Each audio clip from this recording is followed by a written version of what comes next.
this Migration Policy Institute event, The Colombian Response to the Venezuelan Migration Crisis, a dialogue with Colombia's migration czar, was held on September 27, 2019 in Washington, D.C. MPI's president, Andrew Seeley, moderated the event. He is the advisor to the president of Colombia for the Colombian-Venezuelan border. It's a gerente de frontera con Venezuela, no? Since February 2018, in charge of coordinating government responses to the large influx of Venezuelan migrants and refugees into Colombia, as well as working with international cooperation, international civil society organizations, donors, the business community, and all sorts of stakeholders on this issue. He is, in essence, the point person for dealing with the largest migration flow in the world right now. One of the most complex migration flows in the world. So it's an immense honor for us to have him here. He comes to this position with a great deal of experience in government, in the private sector as well. He was here at the American Development Bank previously as a senior counselor for the board of executive directors at the IDB. He was in charge of Colombia's, of the DAS, of the Directorate of Security in Colombia, as well as the National Intelligence Agency. And he's been an advisor to the finance ministry and to two of the mayors in Bogota as well.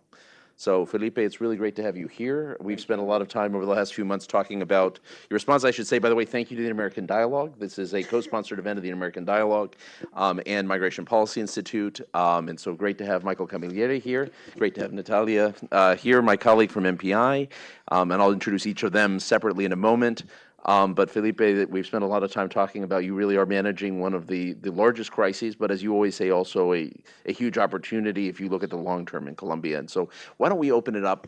Before we open up, let me tell you, you can follow us. There's a lot of people following us on the web cast as well. When we get to a discussion, I'll let you know how you can participate. Those in the room can raise their hands. Those on the webcam, however, on the webcast have ways of participating with us, and I'll let you know how that is. And also invite you to join us on the 7th of October. We have the Immigration Law and Policy Conference at Georgetown Law with Clinic and MPI. Acting Secretary McAleenan is keynoting, and we have a number of people from a wide variety of perspectives about immigration policy we're speaking, and we can give you more information on that shortly. So, Felipe, let's open it. Why don't you tell us a little bit about what's happening in Colombia, what's been the Colombian response? You have a presentation, and then I'll probably ask you a few questions, and we'll turn over to Michael and Natalia. Now, first of all, thank you, Andrew. Thank you, Michael, Natalia. MPI and the Inter-American Dialogue have been very good partners in trying to understand and to give us with some academic responses and tools in the process that we are dealing with. I don't know if I can stand just to, okay. Thank you. No, it's so quickly, but I want just to, first of all, to go to the numbers. Where in what happened now? Go. No, the first one is the humanitarian debacle in Venezuela is unprecedented in the hemisphere. I think even in the world. We have some, I just get three of the most recent reports about what is happening there. One of them is Human Rights Watch and Johns Hopkins University, as an assessment of the internal situation of the health system in Venezuela, which is so critical. It's more than 80% of the hospitals are not in capacity to work properly.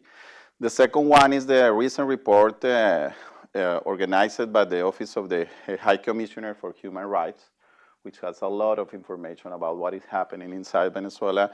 And the other one is the special group was organized by the Organization of American States and is leading for David Smolansky and a group of experts.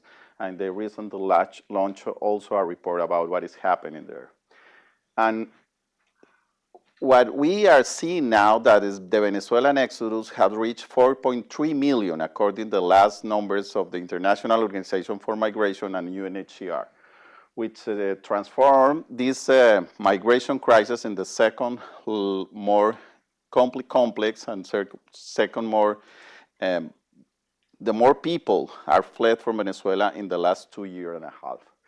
If the process continues, it could be the first one. This is the magnitude of the crisis that we are experiencing. And in Latin America, 8 out of 10 of the Venezuelans that have fled are going to countries in Latin America, but especially into 4 countries. Colombia is receiving 33% of this migration. Peru is receiving 19%, and Chile and Ecuador receiving 7%. It means that 7 out of 10 Venezuelans that are leaving their country are emigrating to these 4 countries, which of course created an enormous process of stress. This is the picture, the last report from the R4B, which is the joint platform formed by UNHCR and IOM. Because if this is a complex in the magnitude, in Colombia is 1.4 million. Just to give you an idea, 4 years ago, Colombia has 140,000 foreigners at all, from all nationalities. Then we are going to increase in 10 times the people just for one country, which is very complicated in terms of our institutional capacity just to receive foreign people. But for example, if you take the example of Aruba and Curacao, in Aruba, 16 Venezuelans that had arrived in the last 2 years, Transforda Venezuela is now account for 15% of their population, and in Curacao is 17%.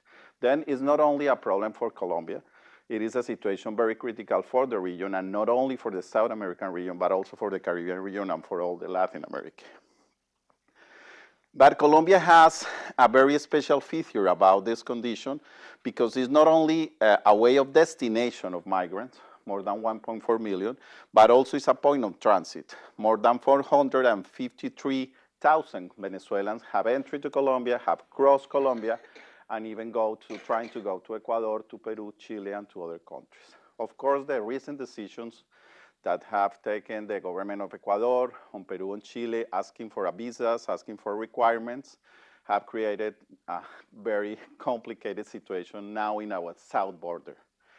And also Colombia has a very specific migration, which is the circular migration, which is the people that just coming for Colombia for a day, for receive the machines. The people come to take out the remittances. The families send the remittances to Colombia, and they buy the most basic goods. And there are 45,000 people that on a daily basis cross the border, Venezuela to Colombia, and come into Colombia and demand social services. Then we don't only have to attend the people that are in a permanent way. We also have to have strategies for the people that are in transit as walkers for our roads, but also the people that are in circular migration. But on top of that, we have more than 400 Colombians that have returned in the last 2 years from Venezuela, because Venezuela was really generous with Colombia in the past, and they received more than 2.5 million Colombians that fled to Venezuela part. Now, the 32% of the people are distributed in the border states. The other 68% are distributed in all along the country, which means that today is not more a border issue. Is more a national issue. It's more a development challenge, because we have Venezuelans everywhere. The city that has most is Bogota, which is the capital with more than 300,000.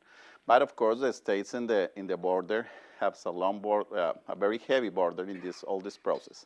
But still, this good distribution, and it's good because we can distribute the stress in the municipalities. We still have some 10 municipalities at the border that have increased their population due to the Venezuelan influx between 10 and 37%. Just imagine one municipality in every part of the world that you are increased your population with more than 30% in 2 years, and especially in this border municipality that have historically a less developed process than the other municipalities in Colombia. Continue, please. Then we have to create a comprehensive strategy and policy that has 3 main lines of work. Regulatory, we create what we call COMPES, which is a white paper where we distribute the functions and the things that they have to do in each minister, because this is a multifunctional and multi-agency process.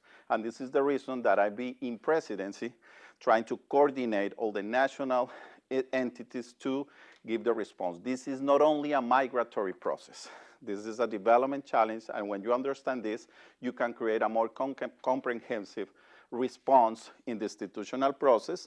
And of course, we are recently include a new bills on migration and borders, and also we include some articles in the National Development Plan. And in the budgetary, I'm going to talk to you later, but in institutional, we need just to coordinate not a national level, but also a local level. Because the problem is that, for example, in Colombia, the education and the health are very decentralized. I mean, are the mayors and the governor who have the obligation of provide the social services, especially for health and education. Because you as a national government can provide with some money, with some guidance, but they have the problem on a daily basis. They have the challenge on a daily basis. Then we create a 30 local working groups. I met with them every week. I travel all around the country, try to maintain this coordination, which is our most important challenge now that we are going to have local elections in October, and we are going to change all our local authorities, and we need just to maintain in the transition period this process of coordination. If not, this process is going to be more complicated and more pressing. And of course, this is the main agencies that I have to deal with, trying to coordinate, because it's not only national, it's at a state level, not only the national government, the Congress, also the donors, the multilateral bodies, and all other organizations. Then this is also a very deep institutional challenge, and you can't forget the institutional side of this challenge and also the communication challenge of this process. It's not only money. If you don't have the capacity to adapt your state to a response like this, in this magnitude, you are going to fail. Continue, please.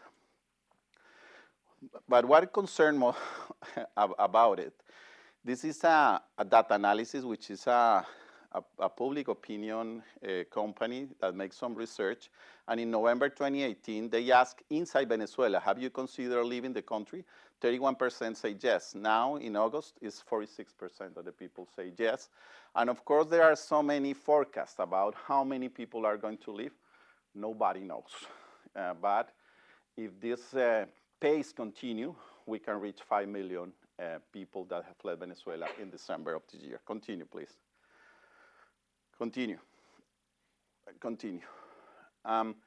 But also, we are beginning to face decreasing in the support of the public opinion inside Colombia. For example, we have a positive answer about the government should take in Venezuelan migrants more than 60% 1 year ago, and now we are below 50%. And of course, when you go to some municipalities of the border, the public opinion support is decreasing. The commitment of the government, of the president, is still the same. We are going to maintain our borders open. We are going to receive the Venezuelans. Not also because we think this is an ethical imperative, also because it's a matter of reciprocity. As I mentioned you before, there are so many Colombians that have been receiving there, but also because we are seeing this as an opportunity in the midterm. Continue.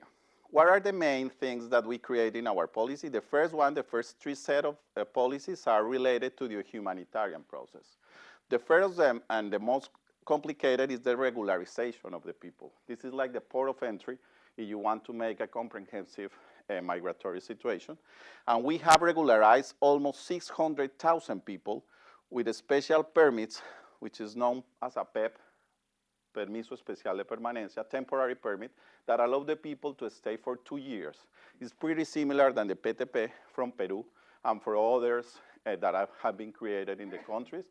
And this is the topic that are really very good, well written by some paper by MPI about the creativity on the legal pathways just to integrate. But we will continue to do the same. For example, in October, the president will sign a decree that allow all the students that we have here in the school system with an identification, with a special permit. But also we are creating like a special labor permit. If you have a formal offer of job, you are going to stay, you are going to have the permit regardless your migratory condition, regardless if you are in a regular way or you are in regular way. And also, in the past month, we decided to give the nationality to 25 Venezuelan kids that have born in Colombia from Venezuelan mothers. In the current legislation in Colombia, we can give the nationality to a baby that have born from a foreign mother if this mother is not in a legal situation, with a visa, these kind of things. And of course, this is not the case for any of the things. And the government of Venezuela, the consuls, when we have consular relations, deny the right to get them the nationality, the Venezuelan nationality, and then they put these kids in risk of statelessness. Then we decided as a government to give them the nationality, and for more 2 years. Then any Venezuelan that born in Colombia now are going to receive the Colombian nationality. But also continue, what are the two more pressing issues in the humanitarian response? Of course, health is the most complicated. If you are going to give me, after 18 months, to be not Czar, this is a recent position, the Czar. As the coordinator for the response is the health. If you give me $100, I'm going to put it almost 68, 70 of this 100 in health. Not only for the transmissible diseases, there is the appearance of measles and diphtheria, for example, in Colombia that have been eradicated before. And we have applied more than 1.3 million vaccines, especially at the border, and especially to kids between 0 and 5, because there are no vaccination in Venezuela so many years ago. And we are now very worried about the sexually transmitted diseases and for the pregnant woman, because the condition for the pregnant women is totally catastrophic. They don't receive any kind of prenatal controls. They don't receive any vitamin. They don't receive nothing. Then almost 60% of the women that we attend as a pregnant Venezuelan woman are going to go, as we call it, in an urgency process and an urgency treatment, which is more costly for the system if you receive. It's almost 3 million per month. It's costly, the emergency health care that we have provided to the Venezuelan people. The second one is education. We are now reaching almost 200 kids in our public school. This is one of the things that I most feeling proud of, because I think this is one way that we can maintain the process in a good way. Of course, we need to put more effort in trying to get all the children into the schools. But of course, we have some municipalities at the border that as well, that it happens that we don't have more space, we don't have more teachers, and we need to look for a more flexible ways of education to try to put all these kids in the process. And of course, we have to increase our school feeding program, our transportation program, and you need to be very creative, again, just to how you adjust your budget to put into this influx of people. And for the two last slides, the other social pressing issues, one is the walkers. This is today very common in the roads of Colombia. This is the reality of what is happening. This is like a biblical exodus. This is what happened in Latin America. There are people that walking for 900 miles from Cúcuta in the Venezuelan border to Ipiales, which is the southern city in Colombia, and after cross Ecuador, and after cross Peru. This is the situation. Of course, they impose us as a government a lot of pressure on how to deal with it. We are very concerned about indigenous population. There are more than 14 indigenous groups that have crossed the border and now living in Colombia, and we need to attend them. And of course, we are invest a lot in the children between 0 and 5, but of course, we are totally out of capacity of the shelters to be the people. But we are not seeing this just as a humanitarian crisis. We passed to the second generation measures. One of them is citizen security. We begin to see, of course, an increase in the involvement of Venezuelans in crime. But we don't want just to create a xenophobic process, but we can control the headlines of the newspapers. And it happens everywhere. We are learning how to deal with it. We are working with the Inter-American Development Bank, with the other think tanks, try to create a strategy just to go and take some measures about how we can control, and because in some specific places, of course, we have some problems. Go ahead. And the last one is that we see this as an economic integration challenge. Then we see what happened when a Venezuelan receives a PEP, and what happened between this time and the time that when he, in reality, they can get a job. And we identify a lot of problems that we have in our national sector. Please, the next one. This is the 10 most complicated things that we found in our study that we recently was approved by the Cabinet Council. For example, enable mechanisms to keep regularizing, conducting profiling of migrants, reduce the time of validation. This is one of the most complex issues now in the region. open to access competence certificate and job training program. We identify these 10 as the main priorities. Then I'm working not now only into coordinate humanitarian response, but also into transform this as an opportunity. But for this, and here is one of my colleagues from my team, Enrique Sosa, that he's really involved in this part of the process, and how we need to work in it. And just my last comment is about the money. It costs a lot of money. A study carried out the last year by the World Bank and other studies, we calculate that it costs to Colombia 0.5 of the GDP annually. The same study is now preparing for Peru and for Ecuador. It's almost $1.3 billion per year, and we have received until now around 300 million in 2 years from international cooperation. And of course, this international cooperation don't come directly to the government or to the local government. They come through the UN agencies and to the international organization, which is really good, that it helps us a lot.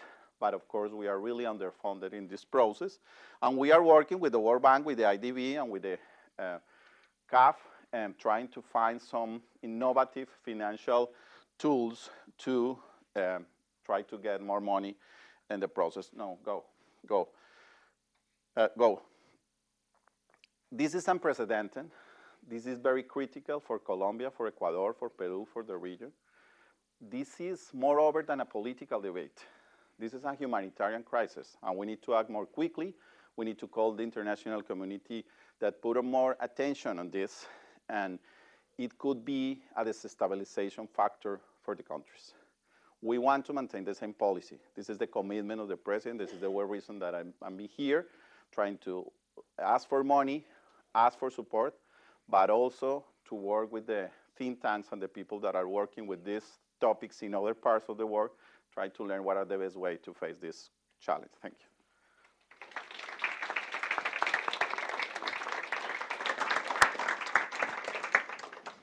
That was fabulous. Let me ask you a couple of questions before I turn over to Michael. One of the things that you've been very vocal on, and then President Duque has been very vocal on, is that in the long term, this is a real opportunity for Colombia, even though there's some real, there are some real costs up front here. It looks like you're moving into a moment where you're still dealing with grab a microphone. Hello, everybody. You're moving from a moment.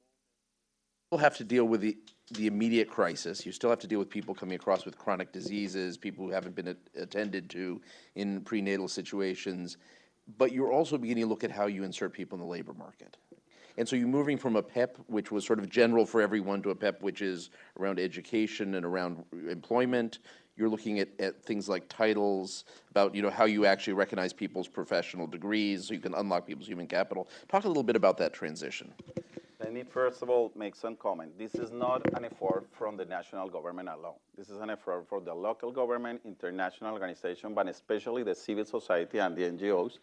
I saw some of them here around, and they are helping us a lot. It's not only for the national government. It's really a society effort.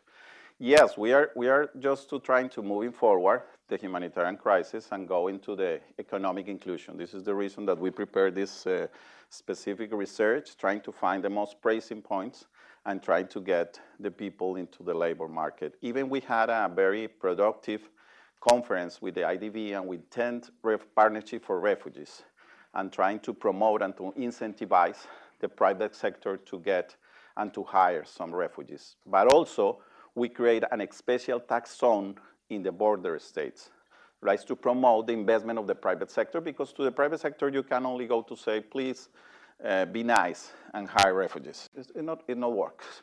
It works when you put money and we put some incentives regarding taxes, lower taxes in the border zones, and in that way we promote investment there, and they can hire the people, not only the Venezuelan migrants, but also the Colombian returnees and also the host communities. You talked about sort of the changing mood in Colombia and the fact that there's nothing that scares people more than uncertainty, right? I mean, and knowing that there's a flow that could continue, that could increase, could decrease. I mean, no one really knows what's going to happen. It's not in your control in many ways. how are you dealing with xenophobia? How are you dealing with the messaging size? I mean, Natalia's worked on globally, I'm sure you'll talk about in a bit, but how are you, in really real terms here, what are you able to do to tamp this down, to communicate what the policy is, to talk about why government, civil society, and the business community need to be engaged, and how effective is it? I mean, we have like a three strategy as far as communication is concerned. The first one is to maintain the communication to the public opinion that we as a government are in control of the process. This is the reason that so many journalists say you are the most optimistic, naive person in the country, and say, yes, I have to maintain it that way. If not, the society transmits that this is an uncontrolled process, that we are invaded, and this is very critical. And I learned some of these things about a very good paper that was written by Natalia and other people in MPI Europe, is how you communicate in massive migration processes. The second one is we are working in the schools, because this is the place that we need to integrate 200,000 kids. We have the laboratory then for not repeat the xenophobic sentiments. Then we are working with the Minister of Education trying to create a specific program for the schools, how we can integrate. But also we need to make some massive communication campaign, and we are working this with some money from the international cooperation. So one more question in terms of Michael, which is, I mean, we've been working a lot on the legal pathways question. Jessica Bolter, my colleague over there, and Diego Chavez.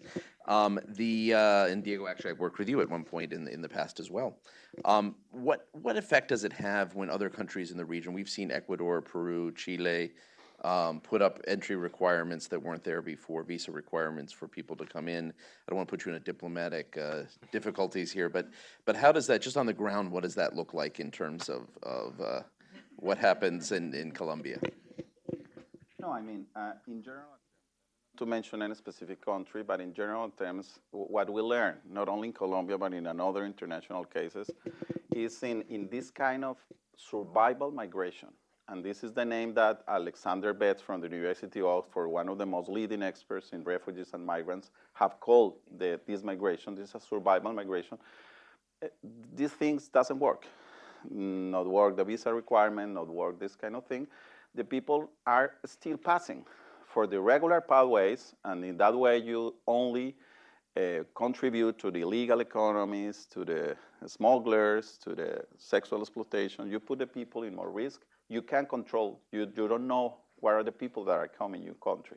Then of course, we truly understand what are the political internal pressures that all the countries have, but we are trying as a Colombia to maintain the Quito process alive and to maintain the Quito process as the mechanism just to coordinate the migratory measures, just to maintain a more coordinated response.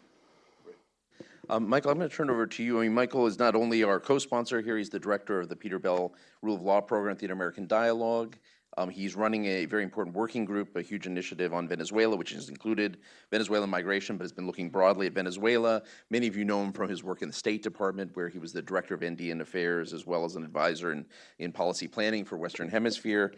He's a lawyer. He's a JD from Harvard Law School, a BA from University of Notre Dame, and he used to work with Sahil as well in the OAS.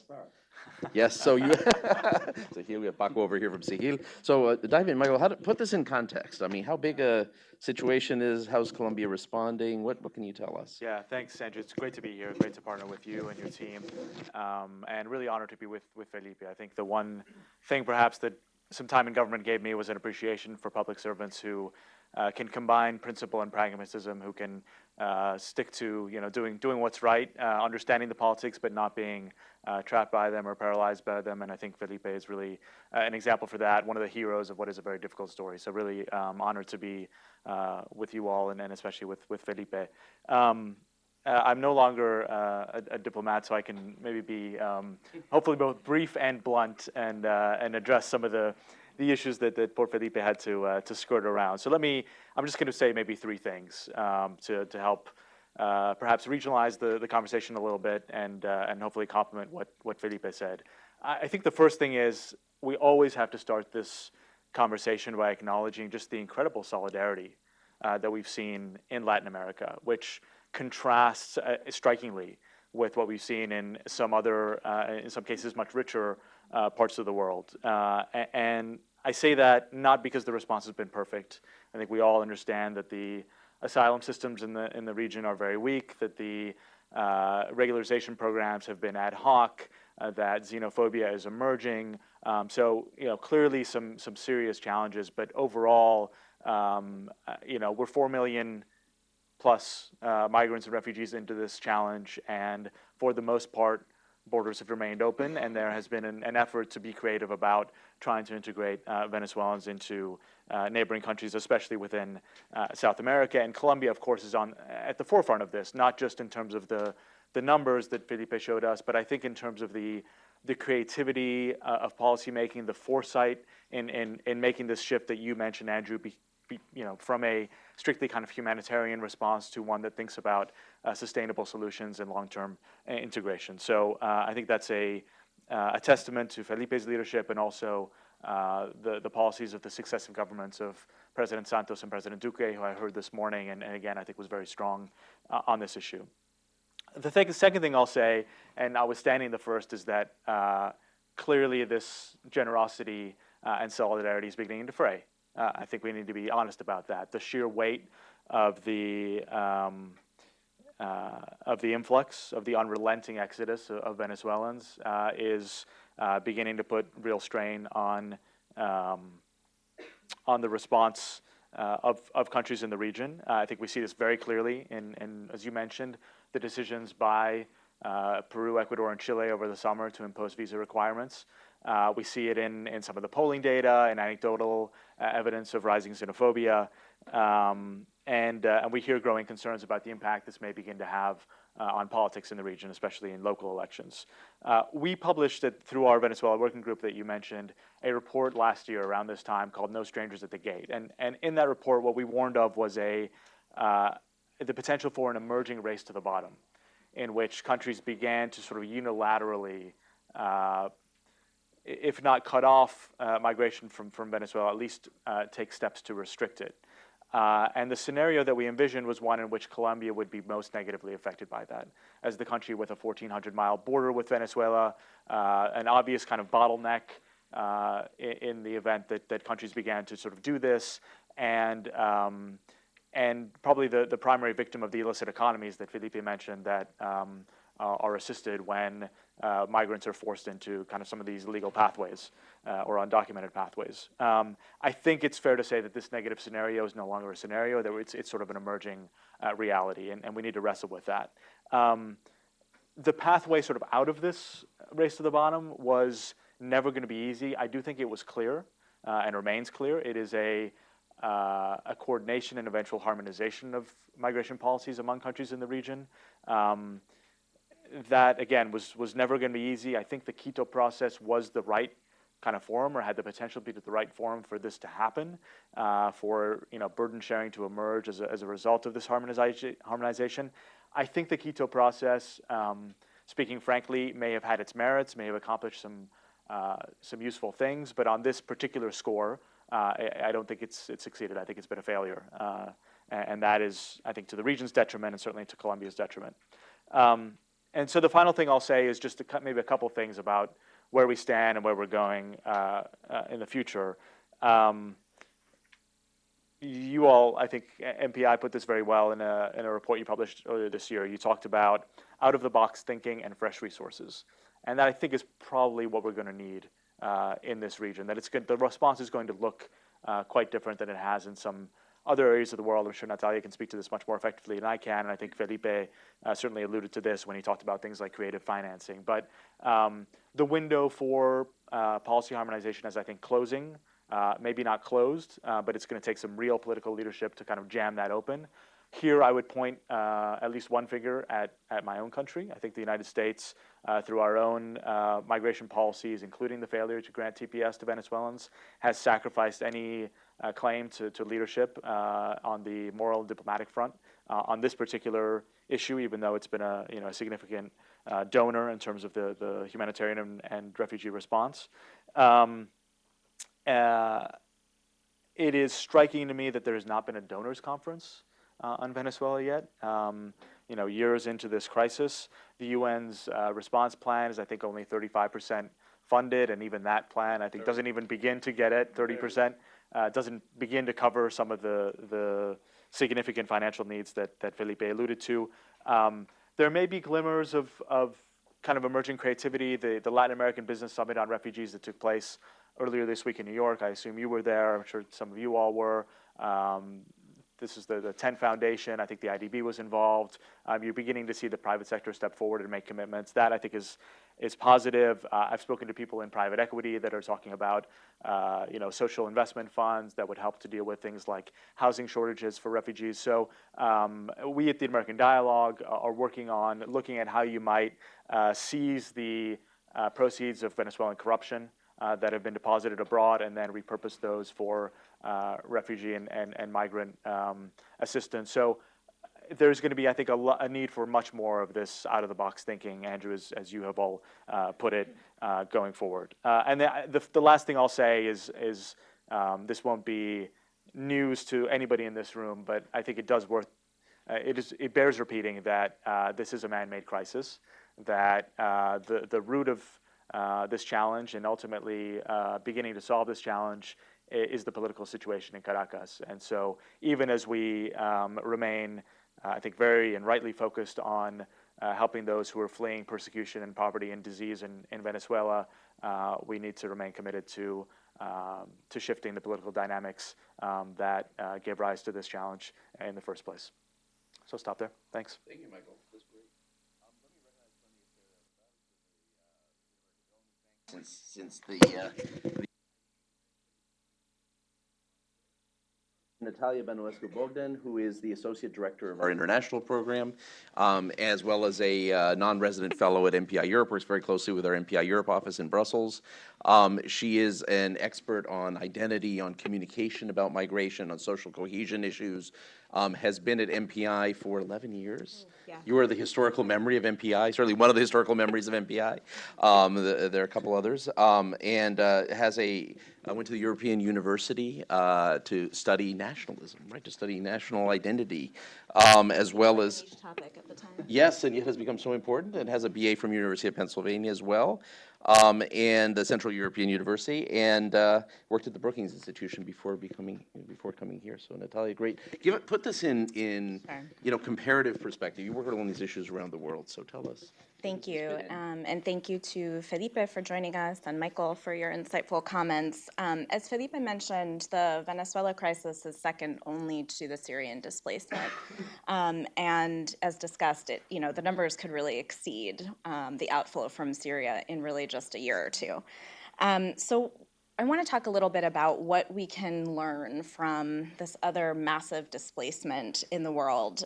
There are some relevant similarities. Like Venezuelans, Syrians mostly stayed within the region. 90% sought refuge in just 3 countries, Turkey, Lebanon, and Jordan. Like Colombia, Turkey took in the lion's share. It now has 4 million refugees, 3.7 million of which are Syrians. And as in Latin America, these countries saw themselves mostly as immigrant-sending countries or as transit countries. So very new to the situation of massive inflows. And, as Michael alluded to, in both situations, we really saw a lot of solidarity at the onset of the crisis. And now we're in a situation where this solidarity is starting to fray. And it's a pattern that we saw in the Syrian displacement region and kind of worth thinking about for our discussion today. How do we know when we're at this tipping point, and what can we do to mitigate it?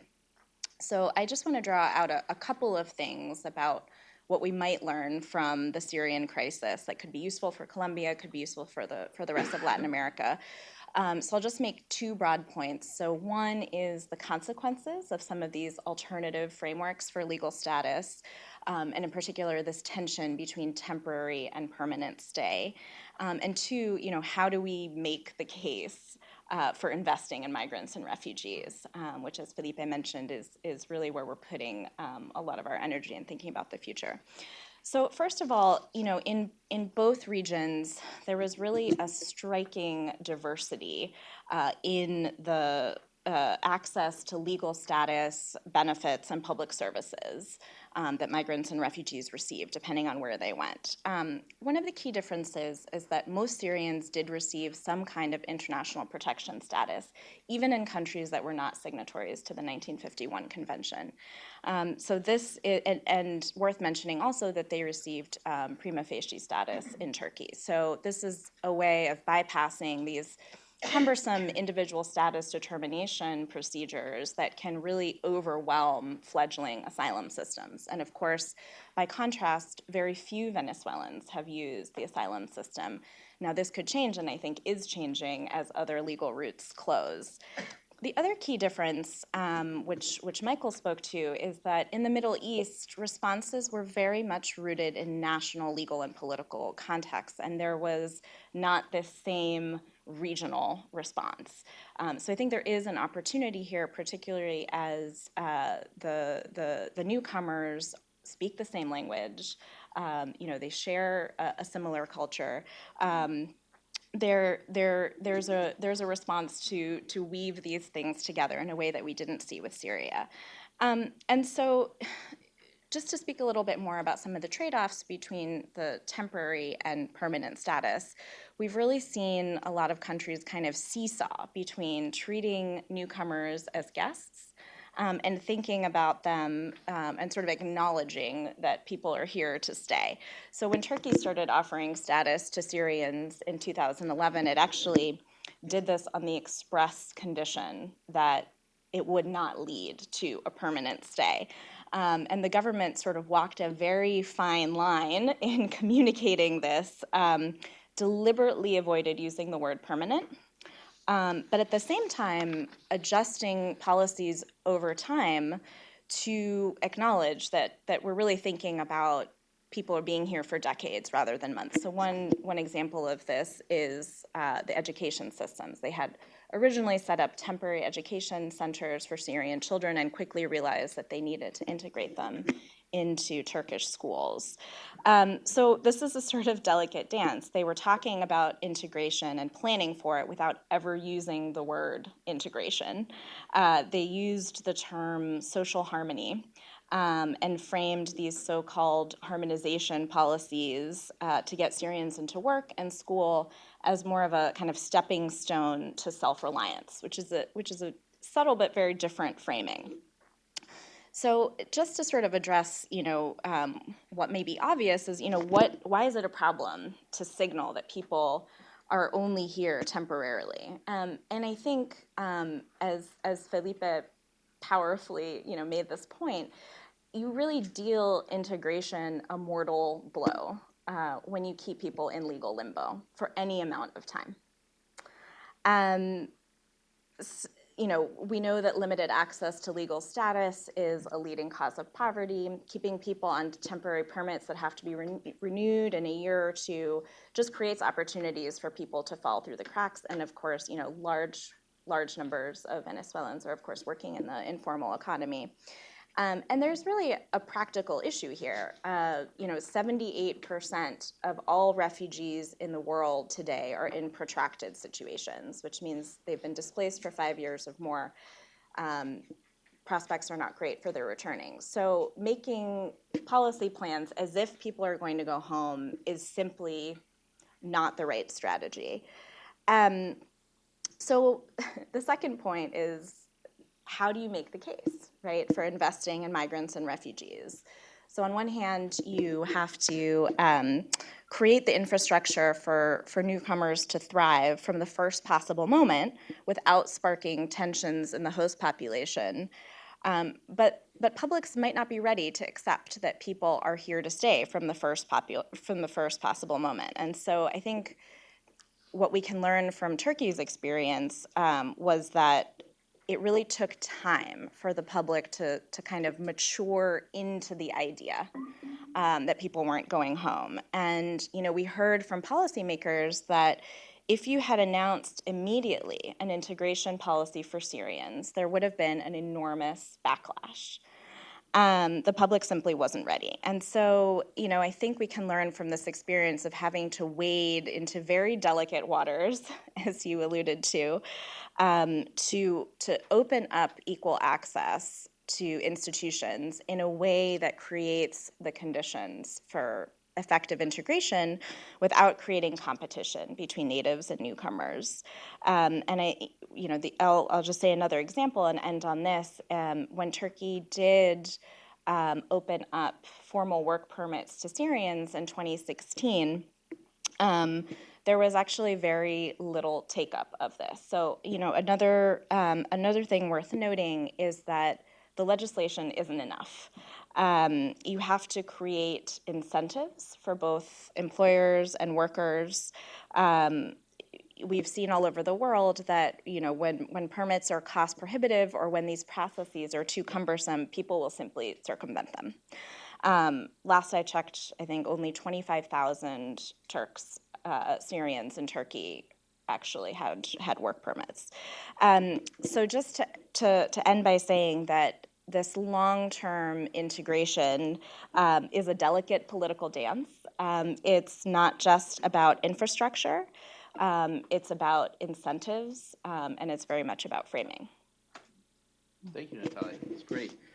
Felipe, I'm sure we'll want to respond to some of these to a broader discussion in the room and for those who are on the webcast as well. And then you can we'll take a couple questions and then you can respond to all of this. For those that are in the room, we go the old style, you just raise your hand. For those of you that are on the webcast, however, that's hard to do. So you can tweet questions at Migration Policy. You can use the hashtag MPI Discuss, or you can email us at events@migrationpolicy.org. So let's go ahead. Paul, I see your hand up, and Dr. Fagan as well. So we'll start with you guys. Thank you for the excellent presentation. And my name is Paul Dwyer. I run a remittance company, and I'm very interested in the financial inclusion aspects, the financial inclusion work that you're doing with the Venezuelans that have come into Colombia. For a little context, it's estimated that $4 billion will flow into Venezuela in migrant remittances this year. And much of that ends up in the hands of the government through taxes and through an artificial official exchange rate, which is very, very disadvantageous to people receiving money. So as you pointed out, people are crossing into Colombia to pick up the money. It's very difficult for formal remittance operators to serve those people without identification. So the PEPs are helpful for those that are in the country for an extended period. But for those that are crossing on a daily basis, they're working with informal operators and paying a very high effective tax on the money that's flowing. So could you talk a little bit about the financial inclusion work that you're doing to assist people to receive money from relatives abroad more efficiently? Thank you. Felipe, let's take one more and then Patricia. Yes. Patricia Fagan, Senior Non-Resident Fellow, Georgetown University Institute for the Study of International Migration. I would like to ask, in view of the peace process in Colombia, which is a process we all hope will continue as it is, but in fact in some areas of the country is not going the way, is still subject to some conflict. And in view of the fact that the peace process has not significantly diminished the action of narco traffickers and there's still a good deal of criminal activity, how does migration policy take into account this difficult situation, especially in view of the amount of local responsibility foreseen in migration policy? Thank you. Thank you for really, really excellent presentations all around. Thank you. No, I just want to make a quick answers about it or comments. As we totally agree that we need to pass from temporal to permanent, but it's not easy. We need to assess our institutional capacity just to going beyond, but we are beginning to work on that. For example, the educational PEP, special permit that we are going to launch in, I hope in 1 month, is for that. It's just to maintain the children from the first grade to their last grade, just to maintain in the system, and they don't have to obtain any other document. And this is a signal that we want that the children stay. The other is that we are renovating the first PEP that were expired because it began, in that the first time they were issued for 2 years, but we are renovating for other 2 years. We are going there, and we are working with Diego Acosta from the University of Bristol and trying to look how we can, in the next measures, try to send a signal that is more permanent. But this is a process. This is even, we have discussion even into the government. You know, there are different positions, but we are working. But yes, because we calculate that 70% of the people from Venezuela now are going to stay in 2 or 3 years at a minimum, even if the regime changes tomorrow. Then, because they don't have nothing to come back. There are no hospital, there are no water, there are no electricity. Then we are seeing this like even regardless the political solution that are going to stay, then we need to thinking about it in a more permanent way. And for the Michael comment about the public opinion support, yes, we have experienced some concerns about this decreasing in the public opinion support. And we identified 2 specific topics, but we need to address very quickly. The first one is security. Citizen security is what appears in the polls as one of the main comments of the first top-of-mind comments that the people said when you say, why are you concerned about immigration? Then we need to work in it. And the second one is we need to show quick wins in the economic integration. We know that we need to do in a phases. We can do it because we are facing an unemployment problem as well for the local people. And we need just to show how we complement the workforce from the local people, but we need to show quick wins, and this is one of the reasons that we are really committed with the leadership of the IDB and the 10 Refugees for Partnership to trying to show some companies. And yes, one of the 10 priorities for us in the inclusion, economic inclusion, is financial inclusion. We are working with an agency in the government, which is Banca de las Oportunidades, which is like and it's committed just to create financial inclusion. We are thinking about mobile banking. We are thinking about how we can use the remittances as a way, for example, for credit or for support of the credit. But we are just beginning in that process. But I'm just can say you what are we working it, and of course we are waiting for the support of many other companies. Okay, now the hard question. Let me put it in the way. We have now 2 simultaneous, very complex challenges for Colombia. One is the stabilization process after the peace agreement, in which the president is fully committed. The second one is the migratory crisis. How you interconnect these 2? Yes, sadly, in some specific zones of the country, for example, in Catatumbo region, which is in Norte Santander, in the limit, where you have a lot of illegal crops, but of course, some of the migrants are being recruited by some illegal organizations just to be involved in the irregular activities, because there are people are heavily in needs. It's not massive, not now, but of course we have identified some specific places in the country that we need to work, that are rural areas, not urban areas, that we need to work. And the other is that we have 2 simultaneous channels that we are going to the international community and say, we need money for this. And sometimes say, I give you the money for the stabilizations. Yes, but this is a new challenge, unexpected, and increasing challenge. Let's go back to two hands there. Good morning. Thank you, Andrew. Miguel Diaz, most recently with the U.S. mission to the EU, happened to have grown up in Venezuela and still have family there. It seems to me that Venezuelans who are trying to escape from Venezuela experience different levels of risk in doing so. Probably the highest level of risk is in getting from where they live to the border, to Colombia or wherever they may be. If you're a middle-class Venezuelan, if there's such a thing as a middle-class Venezuelan still, you have money abroad and you could buy yourself a ticket to Canada or wherever you choose to go. But if you don't have that money, you're stuck making miles and miles of walks to get to a border where they are the most vulnerable. You talked about creative solutions to the crisis. I was wondering if there's anything that could be done to safeguard the transport of these migrants to potential countries where they might seek asylum. Hi, thank you, Dr. Munoz, for the very interesting presentation. Okay, my name is Viviana Perego. I work at the World Bank in the Agriculture and Food Global Practice.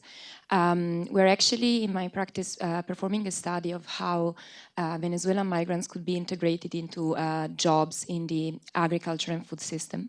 So I would be interested in knowing whether what are the strategies that could be performed in that sense, and if you're thinking of something in that sense specifically in terms of economic inclusion in a sector that is already so highly informal to start with. And then also I was interested in knowing more about the food assistance that you mentioned before, especially the school feeding program that you were mentioning. And then just final question, maybe for the entire panel. We've been talking about the fact that now the Venezuelan migration crisis could actually be more severe than the Syrian one. Yet, very recent estimates show that the financial response to the Venezuelan crisis is just 6.5%, is attracting 6.5% of the entire support displayed for Syrians. Why do you think this may be the case? Thank you.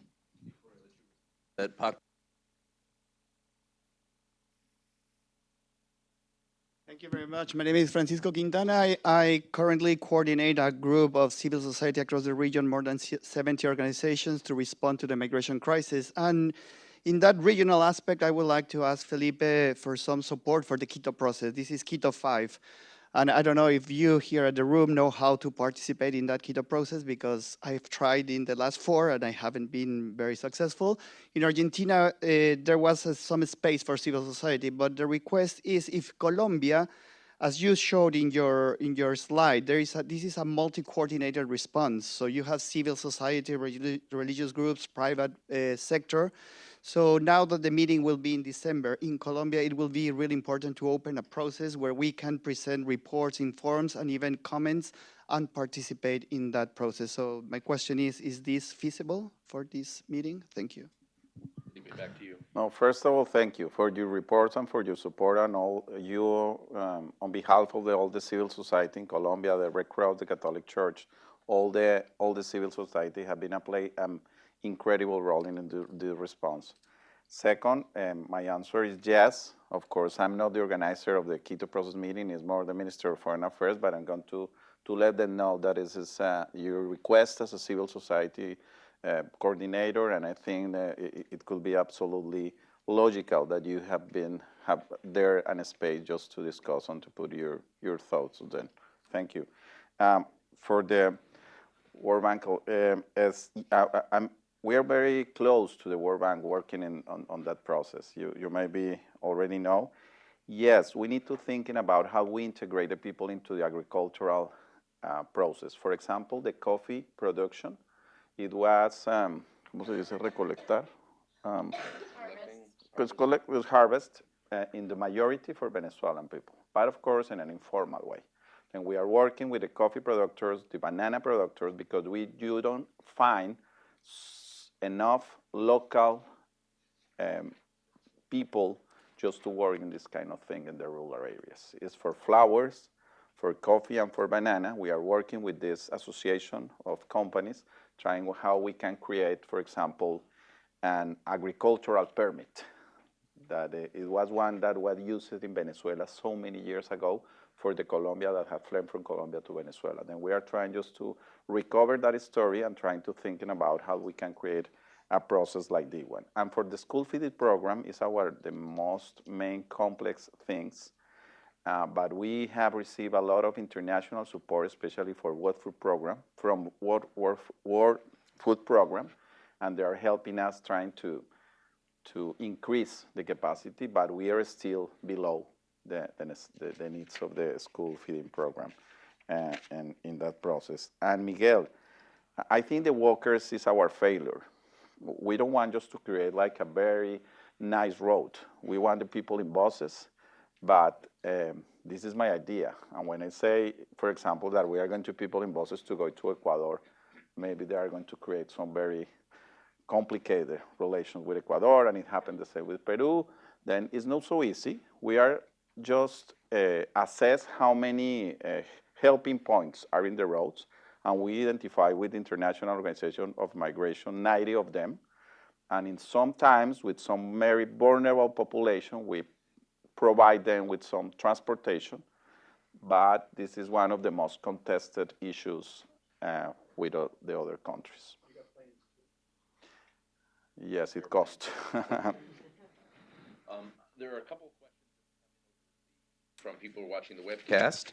So before I go back to the audience, let me ask those. One is from Andrea Lopez, who says, where are the $120 million which the U.S. government has provided to Colombia to deal with the migration crisis, or what is the funding being used for? And then there are two more questions. One is from Michael, actually, from Alejandra Abreu, who says, do you know about any U.S.-based organizations that are working to help Venezuelan migrants in the United States integrate into their new homes? You talked about private investment, TPS, others that you could mention. And to Felipe, less than a third of Venezuelan migrants in Colombia have received the PEP. I should say that there's probably about half of people have some sort of legal status, because there are other legal statuses people have. But what will happen to the rest of the migrants who are left without sustainable economic opportunities? That's from Natalia Cañas. So do you want to? The first one is the money. The money is going to UNHCR, IOM, Red Cross, and all the local, international, or local NGOs, but especially the UN agencies. And they are helping us, for example, in the vaccination process. We have applied 1.3 million vaccines. And you don't only need the vaccine, you need the people, you need the doctors. This is I'm going to invite Andrea to Colombia, and they can see where is the money goes. And for, I don't know, for Michael, another one. About integration programs. So the example that I can speak to is Visión Democrática, because they rent space from the Inter-American Dialogue. So I literally see them every day. But this is a diaspora group that works to integrate the diaspora and provide services and support. I suspect if you went to somewhere like Doral, there would be a lot of church groups and community groups that are involved in that. I'm seeing Gonzalo Paganin's nodding his head, so maybe he can speak to this. But the one I would point to that I know is local is Visión Democrática, although I'm sure there are many more. And as far as for the regulation process is concerned, yes, we will continue regularizing the people as far as we can. It's not only a thing or a willing that. It's just the capacity. It's just that, and this is the reason that we announced that we are going to launch 2 new waves of regularization. And of course, at the same time, we are thinking how we can organize all these different PEPs in a more permanent way. And as Natalia said earlier, sometimes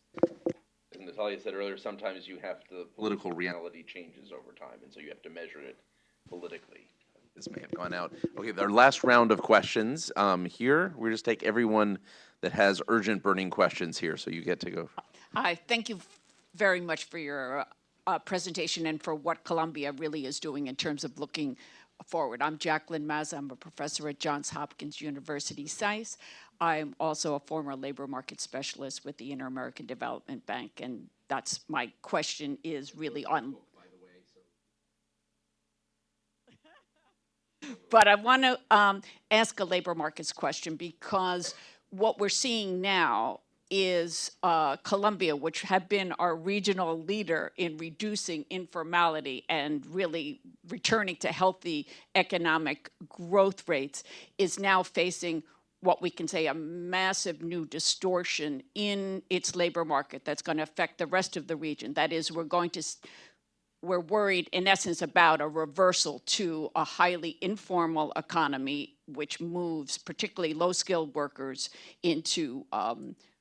back into informality. And I'm really struck by how much we think in non-crisis instruments when we have a massive crisis. So our non-crisis instruments, which is let's do a little legalization program for work permits or some tax incentives just in a few places. And what we're really talking about is a need for a massive coordinated investment in labor market demand that absorbs not only new workers in Colombia, but also the Venezuelan migrants. Otherwise, we're looking at a medium-term really crisis in the region and not just Colombia. So I wanted to take Michael's suggestion of all thinking outside of the box.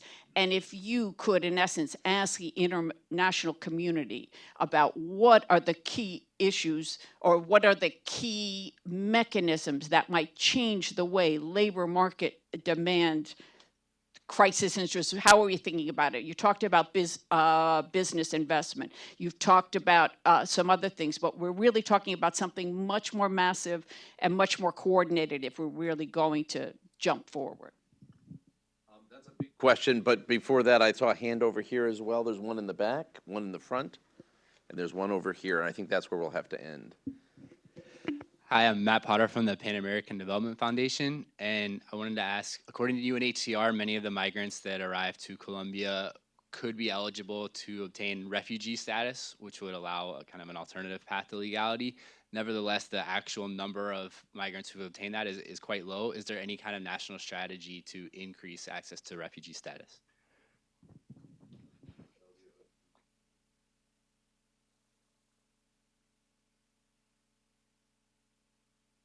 Buenos dias. My name is Surya Heran.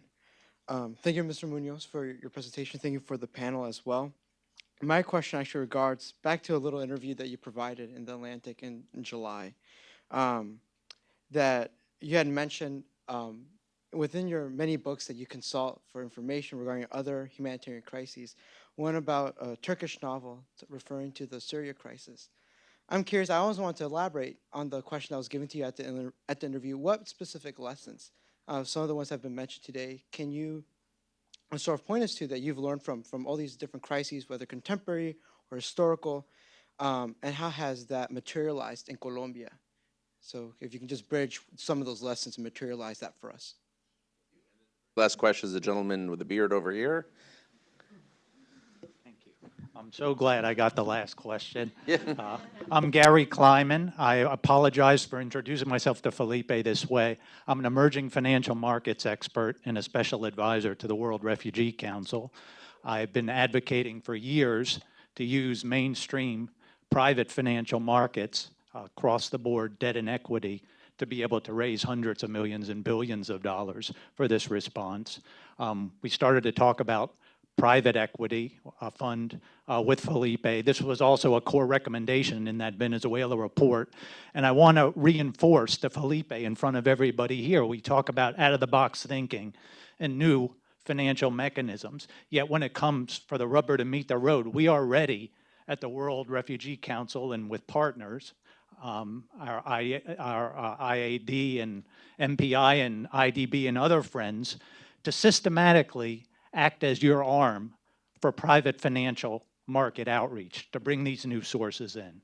So I want to make that offer. I want Felipe to walk away with something, and I hope that anybody in the room will contact him or me or any of the panelists, and hopefully we can operationalize this unit. Thank you. The first one is, yes, we totally agree that we need to make some out-of-the-boxes idea. But in the labor market, it's not so easy. We have to pass all the regulation about labor market through the Congress. And of course, anywhere is easy task. But also, we need to profiling better the Venezuelans in Colombia. Because we have the aggregate idea of 21% of them, for example, has higher education, technical education, university or higher degrees. But we don't know exactly what are the skills that these people have. Then we are working, trying to profiling them better through some research with the chambers of commerce. And in that way, we can see if there is a complementary workforce. We can put this workforce in some places where you are not displacing with the local labor.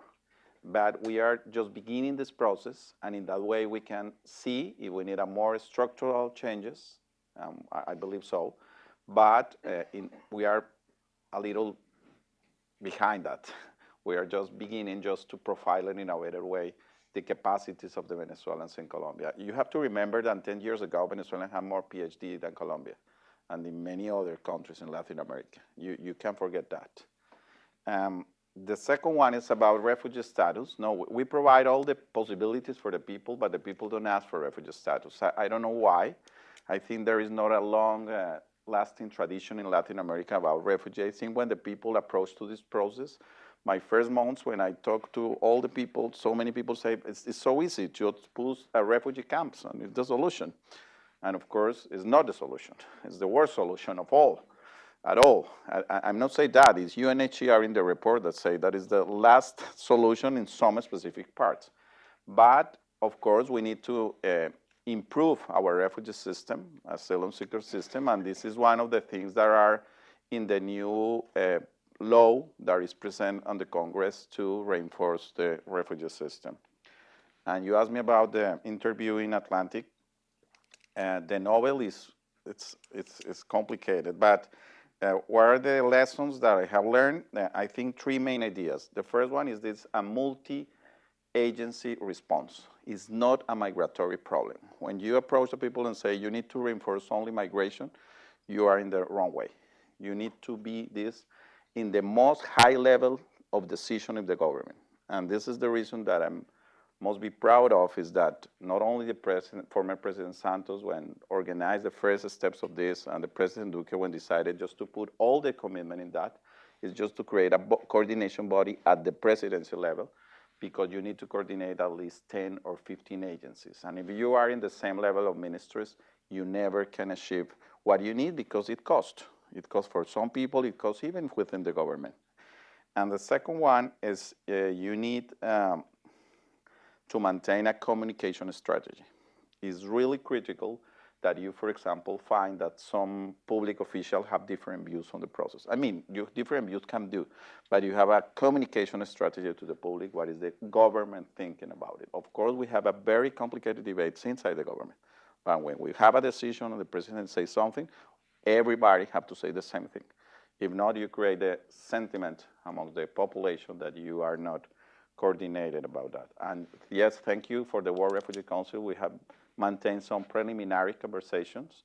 And of course, we are beginning to work in some innovative financial ways, just to how we attract from the private sector, from the social infrastructure, from the social bonds, so other innovative financial ways, just to put money in this, which is a very underfunded challenge. I want to thank all of you for being here today. Thank you to the American Dialogue for co-sponsoring this, to Michael and Natalia for their comments, and above all to Felipe Munoz for his comments and for all the work that is being done in Colombia by government, civil society, other actors in a very difficult situation, but with, I think, the right attitude going forward and a great deal of creativity in a difficult situation. So thank you, Felipe.